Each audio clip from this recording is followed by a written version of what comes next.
हे winners, क्या आप जानते हो हमारी इस इंटेलिजेंट बॉडी के पास हमारी बीमारियों को, हमारे टॉक्सिन्स को, हमारी बॉडी के किसी भी ब्लॉकेज को खाकर यानी ईट करके खत्म करने की पूरी कैपेसिटी होती है। तो अगर होती है तो इसको रोकता कौन है? इसको रोकते हैं हम खुद। कैसे? राइट अवे, अभी से ही आप उस कैपेसिटी को अवेकन कर सकते हो, उसको स्टार्ट कर सकते हो। इस वीडियो में आपके साथ शेयर करूंगा। बस इस वीडियो को पूरा और ध्यान से देखना, क्योंकि मैं ये दावा करता हूं कि ये वीडियो आपकी जिंदगी और आपकी हेल्थ की सबसे बेहतरीन इन्वेस्टमेंट साबित होगा। और अगर इस वीडियो को देखते हुए आपको भी ऐसा लगे तो इस वीडियो पर लाइक नहीं चाहिए है, बल्कि आप इस वीडियो को ज्यादा से ज्यादा लोगों के साथ शेयर करना, क्योंकि हो सकता है आपका ये एक शेयर किसी इंसान की हेल्थ को बेटर कर दे, किसी की जिंदगी बचा दे, और हो सकता है किसी की जिंदगी में वेलनेस और हेल्थ को एस्टैब्लिश कर दे। तो इसकी शुरुआत होती है 1974 यानी 1974 में, जब एक बेल्जियन बायोकेमिस्ट को उनकी एक रिसर्च के लिए नोबेल प्राइज मिलता है। उनकी रिसर्च थी कि उन्होंने एक इलेक्ट्रॉन माइक्रोस्कोप से जब सेल को बहुत करीब से देखा तो उन्होंने देखा कि उस सेल के अंदर तो एक कंप्लीट रीसाइक्लिंग कंपाउंड बना हुआ है, रीसाइकिल करने वाला।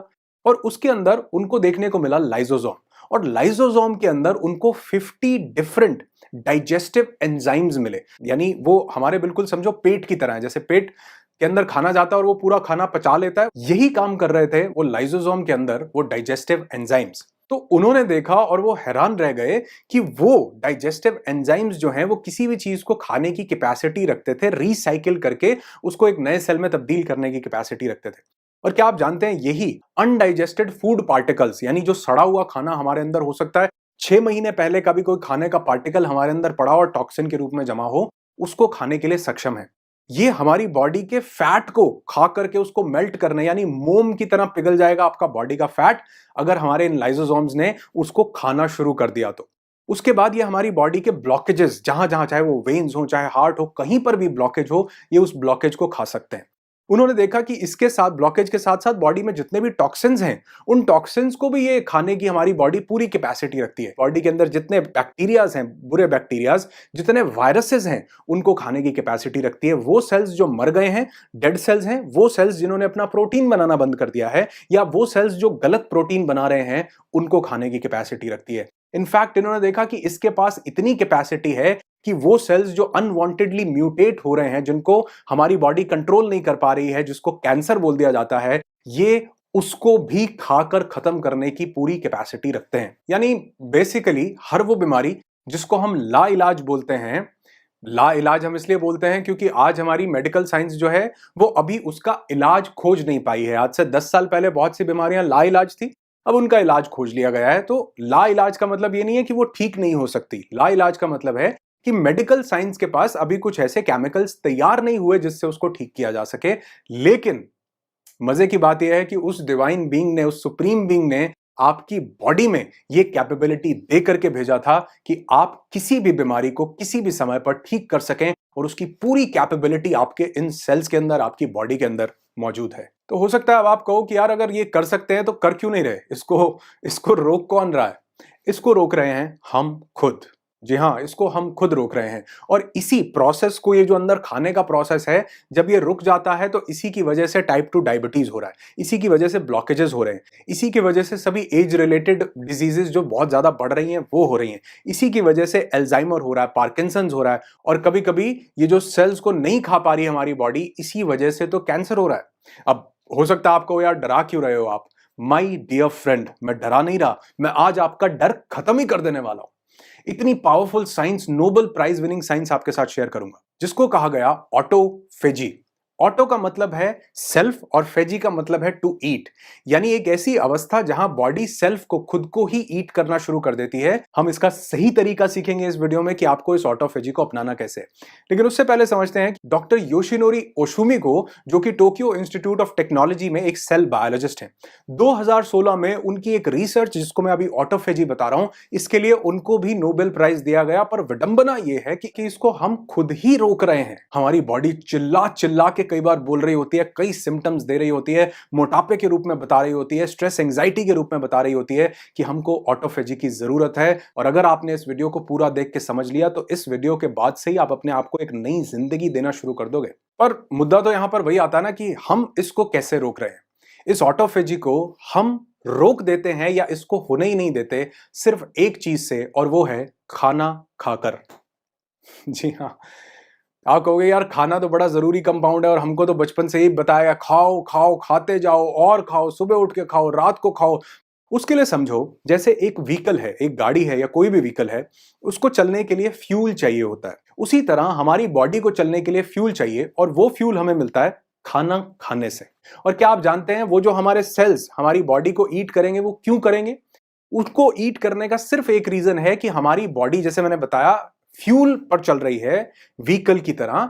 अब वो फ्यूल उसको खाने से मिला तो जब उसको खाने से वो फ्यूल नहीं मिलता तो क्योंकि उसको लगातार ग्रो करते रहना है तो उसको वो फ्यूल मिलता है हमारे ही बॉडी के अंदर से। पहले वो हमारे बॉडी के फैट को खाती है, उसके बाद टॉक्सिन्स, उसके बाद ब्लॉकेजेस, उसके बाद वायरसेस, उसके बाद बैक्टीरियाज, उसके बाद वो डेड सेल्स ढूंढेगी, वो सेल्स जिन्होंने प्रोटीन बनाना बंद कर दिया उनको खाना शुरू करेगी। लेकिन आपको हो सकता है लगे कि यार 9 बजे मैंने खाना खाया, अब 9:30 बजे मेरा ऑटोफेजी स्टार्ट हो जाना चाहिए क्योंकि खाना खत्म हो गया अब मेरा। नहीं, आपका ऑटोफेजी स्टार्ट होगा जब आपके खाने का डाइजेशन खत्म हो जाएगा। अब ये चीज बहुत ध्यान से समझना कि हर एक खाने का अपना एक डाइजेशन का टाइम है जिसको मेटाबॉलिज्म से पूरा किया जाता है। सपोज हमने एक फ्रूट खाया, वो फ्रूट जब हमने खाया तो फ्रूट को डाइजेस्ट होने में आधे घंटे से लेकर के 1.5 घंटे तक का समय, एवरेज देखें तो 45 मिनट्स या 1 घंटे में वो डाइजेस्ट हो जाता है क्योंकि उसमें ज्यादातर पानी ही तो है जिसको डाइजेस्ट नहीं करना पड़ता। और फ्रूट के बाद अगर हम वेजिटेबल्स को देखें, रॉ वेजिटेबल्स को, तो उनको डाइजेस्ट करने में 2 से 3 घंटे का समय लगता है। उनको कुक कर दिया जाए, पका दिया जाए तो उनको डाइजेस्ट करने में 3 से 5 घंटे का समय लगता है। और अगर हम ये अनाज खाते हैं जैसे चावल है, गेहूं है या हम रोटी सब्जी जो भी पका करके खाते हैं उसको डाइजेस्ट करने में कभी कभी 6 से 8 घंटे तक का समय लग जाता है हमारी बॉडी को। जो हम एनिमल प्रोटीन लेते हैं उसको डाइजेस्ट करने में कई बार 12 घंटे लग जाते हैं मैक्सिमम। और जो हम एनिमल मीट लेते हैं उसको डाइजेस्ट करने में 24 घंटे भी कई बार कम पड़ते हैं। तो अगर आपने कोई चीज ऐसी खाई है जिसको खाने के बाद 8 घंटे का टाइम लगता है डाइजेशन में और आपने सुबह 9 बजे खाना खाया, उसके बाद फिर 1 बजे आपने खाना खाया, तो अभी तो पिछला डाइजेशन ही कंप्लीट नहीं हुआ था, पेट अभी काम कर रहा था, आपने ऊपर से और भेज दिया। रात को फिर शाम की चाय पीनी थी, शाम की चाय पीने के बाद रात को फिर 9 बज गए, 8 बज गए और फिर से हमको डिनर करना था। अभी पिछला प्रोसेस खत्म नहीं हुआ था और हमने रात को उसको वो दे दिया, इतना भयंकर एनिमल हैवी प्रोटीन दे दिया। कई बार हम नॉन वेजिटेरियन उसको दे देते हैं डाइट। तो वो कहां से, वो पूरी की बॉडी की पूरी एनर्जी जो है वो आपके खाने को डाइजेस्ट करने में ही लगी हुई है। तो यहां पर डॉक्टर योशिनोरी ने देखा कि कैसे हमारा ऑटोफेजी शुरू हो और कैसे वो जो फ्यूल हमारी बॉडी को खाने से मिल रहा है अब वो हमारी बॉडी के ही टॉक्सिन्स को खा करके पूरा करे। तो उसका सबसे पावरफुल तरीका जो है वो उन्होंने देखा वो था फास्टिंग, यानी व्रत करना, जिसको उन्होंने बोला फ्यूल रिसाइकलिंग। यानी हमारी ही बॉडी के कुछ टॉक्सिन्स रिसाइकिल होके नए सेल्स में कन्वर्ट होते हैं। इसका एक पूरा प्रोसेस होता है। हमारे लगातार सेल्स पुराने जा रहे हैं और नए आ रहे हैं, तो जो नए सेल्स आ रहे हैं उनको बनाने के लिए पुराने सेल्स को जब हमारी बॉडी ईट करती है तो उसी का ही रॉ मटेरियल तैयार कर लेती है, उसी के ही डेड प्रोटीन को फिर से अमीनो एसिड में कन्वर्ट करती है और उससे फिर नए सेल के प्रोटीन को बनाने में, नए सेल को बनाने में या उसकी एनर्जी जो चाहिए उसको बनाने के लिए वो वहां पर उस रॉ मटेरियल को यूज करती है। इस प्रोसेस से जिसको कहा गया फ्यूल रिसाइकलिंग। और अगर हम पीछे मुड़ करके देखेंगे तो मतलब बहुत से लोग अगर अपनी लाइफ को देखेंगे तो वो देखेंगे कि उन्होंने जिंदगी में शायद कभी इस फ्यूल रिसाइकलिंग को स्टार्ट ही नहीं किया और उसके बाद हम कंप्लेन कर रहे हैं कि हमको ये डिजीज हो रही है, हमको ये प्रॉब्लम हो रही है, हमारी बॉडी में लेजीनेस है, हमको हार्ट में दिक्कत हो रही है, हमारी स्किन ग्लो नहीं कर रही है। कैसे करेगी? वैसे ये प्रोसेस हल्का हल्का लगातार चल रहा है क्योंकि नए सेल्स आ रहे हैं और पुराने सेल्स जा रहे हैं, तो प्रोसेस ये लगातार चल रहा है। लेकिन वो एक्चुअल लेवल पर जहां पर हमारी बॉडी को हीलिंग मिलनी चाहिए थी उस लेवल पर नहीं हो रहा, जिसके लिए सबसे इजी प्रोसेस है फास्टिंग।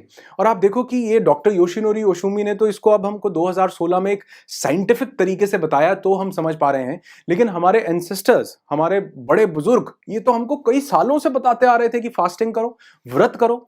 और वो इतने ज्यादा इंटेलिजेंट थे, हो सकता है इसका साइंटिफिक प्रोसेस ना बताया हो, लेकिन इतने इंटेलिजेंट थे कि उन्होंने हर एक व्रत को किसी ना किसी रिलीजियस चीज के साथ जोड़ दिया कि आपकी जिसमें आस्था, आप ये नहीं कह सकते हो कि जी मैं तो फलाने फलाने रिलीजन को या फलाने भगवान को मानता हूं, मेरा तो दिन निकल गया। उन्होंने कहा नहीं, कभी जब मन करे तब कर लो, सोमवार को शंकर जी के लिए कर लो, मंगलवार को हनुमान जी के लिए कर लो, माता के लिए करना है तो फ्राइडे के लिए कर लो, बच्चों के पिता के लिए करना है तो करवा चौथ कर लो, यानी एकादशी कर लो, द्वादशी कर लो, अमावस्या कर लो, और कितने ओकेजन के लिए कि अगर पति बढ़िया चाहिए उसके लिए व्रत कर लो, पत्नी बढ़िया चाहिए उसके लिए कर लो, नौकरी चाहिए उसके लिए कर लो, हर चीज के साथ व्रत को अटैच किया, क्योंकि वो जानते थे कि अगर इसको किसी बिलीफ के साथ जोड़ा गया तो इंसान उसके साथ भी जुड़ा रहेगा, भगवान के साथ भी जुड़ा रहेगा और अपनी हेल्थ को भी अच्छा करेगा। मेरी एक बात मानना, बहुत ध्यान से सुनना, कि वहां कहीं ऊपर बैठे भगवान को हमारे व्रत की जरूरत नहीं है। जो भगवान हमारे अंदर बैठा है ना, उसको इस व्रत की जरूरत है। अब इसको करना कैसे है, क्योंकि इसका एक सही प्रोसेस अगर आपने समझा तो आप इसको अभी से राइट अवे शुरू कर सकते हो। इसको करने के लिए सबसे पहला प्रोसेस ये है कि आप 24 आवर की फास्टिंग करें, 24 घंटे की फास्टिंग वीक में एक बार। आप चाहें, इसको मैं बहुत फ्लेक्सिबल बनाऊंगा आपके लिए, आप चाहें तो उसको पानी पर पूरे दिन फास्ट कर सकते हैं, और अगर आप चाहें, आपको लगता है कि नहीं मैं इतना नहीं कर सकता, तो आप चाहें तो जूस पर पूरे दिन एक दिन फास्ट कर सकते हैं। उसके बहुत छोटे छोटे कॉन्सिक्वेंसेज होंगे। हल्का सा हो सकता है आपको एनर्जी डाउन लगे, या किसी को हेडेक लगे, या किसी को थोड़ी सी वीकनेस लगे, तो ये कोई डिजीज, ये कोई बीमारी नहीं है। ये सिर्फ उसके रिफ्लेक्सेस हैं जो आपको फास्ट करने से मिल रहे हैं, क्योंकि आपकी बॉडी अंदर एनर्जी के ऊपर काम कर रही है। तो इससे घबराना नहीं है, तो एक दिन में ठीक हो जाने वाली चीज है। पानी पर करो, नहीं होती जूस पर करो, नहीं होती फ्रूट्स पर करो, लेकिन करो जरूर। अगर एक वीक में एक बार नहीं कर सकते, महीने में एक बार करो। महीने में एक बार नहीं कर सकते तो एटलीस्ट क्वार्टर में, मतलब वो क्वार्टर नहीं, मतलब 3 महीने में एक बार आप इस फास्टिंग को कर सकते हैं। दिन में एक बार 24 घंटे के लिए, यानी अगर आपने आज सुबह 6 बजे खाना खाया या 9 बजे खाना खाया, तो अगले दिन सुबह 9 बजे आप फिर से खाना खाइए। ऑटोफेजी चालू होगी, बॉडी का ये मैकेनिज्म, रिपेयरिंग मैकेनिज्म स्टार्ट हो जाएगा। हफ्ते में एक बार जरूर कीजिए। दूसरा प्रोसेस, जो ये 24 घंटे का फास्ट नहीं कर सकते, उनके लिए दूसरा प्रोसेस है ईटिंग विंडो सेट करना, जिसको कहा जाता है इंटरमिटेंट फास्टिंग। इंटरमिटेंट फास्टिंग में हम लोग एक ईटिंग विंडो सेट कर लेते हैं कि इस दौरान खाना बिल्कुल भी नहीं खाना, कुछ भी नहीं खाना। चाहे तो इलेक्ट्रोलाइट्स ले सकते हैं, वो भी नेचुरल, यानी नींबू पानी और हिमालयन सॉल्ट डाल के आप वो बना सकते हैं, वो लेंगे, उससे एनर्जी जो है बरकरार रहती है। और ये जो लोगों को दिक्कत हो वो शुरू कर सकते हैं 12 घंटे की फास्टिंग से। यानी आप कोशिश कीजिए, अगर आपने रात को 9 बजे खाना खा लिया तो रात के 9 से अगले दिन सुबह के 9 बजे तक बिल्कुल भी नहीं खाना। अब ये सबसे ईजी स्टेप है, सबसे पहला शुरू करने के लिए। इसके बाद आप इसको लेकर के जा सकते हैं 14 आवर्स तक। यानी अगर आपने रात को 8 बजे खाना खा लिया तो अगले दिन सुबह 10 बजे तक आपने बिल्कुल भी खाना नहीं, कुछ भी नहीं खाना, लिक्विड लीजिए सिर्फ। इसको थर्ड लेवल पर लेकर के जा सकते हैं, जिसको एग्जैक्ट इंटरमिटेंट फास्टिंग बोला जाता है, 16 आवर्स की फास्टिंग। यानी सिर्फ 8 घंटे की विंडो में ही खाना खाएं। जो हमारे वैदिक काल से हमारे लोग, हमारे एंसेस्टर्स बोलते थे कि सूर्यास्त होने के पहले खा लेना चाहिए और सूर्य उदय होने के बाद। तो अगर आपने अपनी बॉडी को ये 16 घंटे के लिए रेस्ट दिया, उसको कुछ डालते ही नहीं रहे, तो वो आपके खाने के डाइजेशन को जैसे ही 4, 5, 6, 8 घंटे बाद फिनिश करेगी, उसके बाद वो एनर्जी आपकी बॉडी के लिए अवेलेबल होगी, ऑटोफेजी करेगी, आपकी बीमारियों को ईट करेगी, वायरसेस को, बैक्टीरियाज को। और आपने देखा होगा, जब भी कोई इंसान बीमार होता है ना, तो डॉक्टर उसको ये बोलता है कि इसको जितना हल्का हो सकता है उतना हल्का खाना दो। दवाई काम कर रही होती है, लेकिन उसके साथ साथ वो जो बॉडी है वो खुद से उसको हील करती है। और आप देखोगे, जब भी हम किसी बीमारी के अंदर जाते हैं तो सबसे पहले हमारी भूख मर जाती है।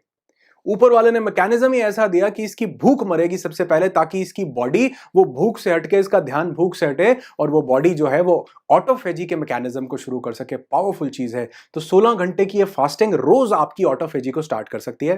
रोज नहीं कर सकते, ऑल्टरनेट डे पर इसको कीजिए। कोशिश कीजिए कि डेली या रेगुलर बेसिस पर एनिमल प्रोटीन को अवॉइड कीजिए।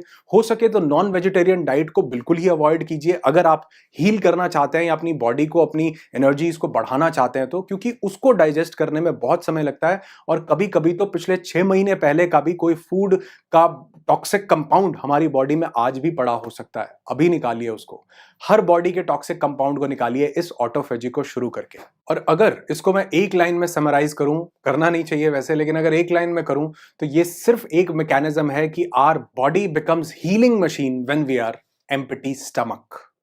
खाली पेट रहने से हमारी बॉडी ही हीलिंग मशीन बन जाती है। लेकिन इसका यह मतलब नहीं है कि हम 10 दिन तक अगर खाली पेट रहेंगे तो हम फिर भी हील ही करते रहेंगे, नहीं।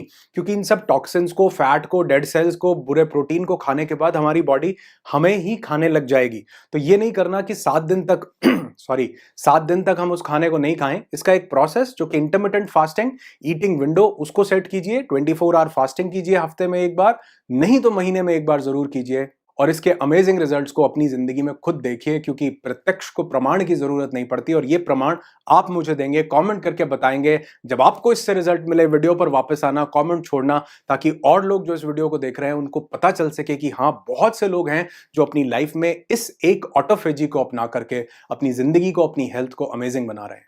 आपकी जिंदगी खुशियों से भरी हो, यही दुआ करता हूं।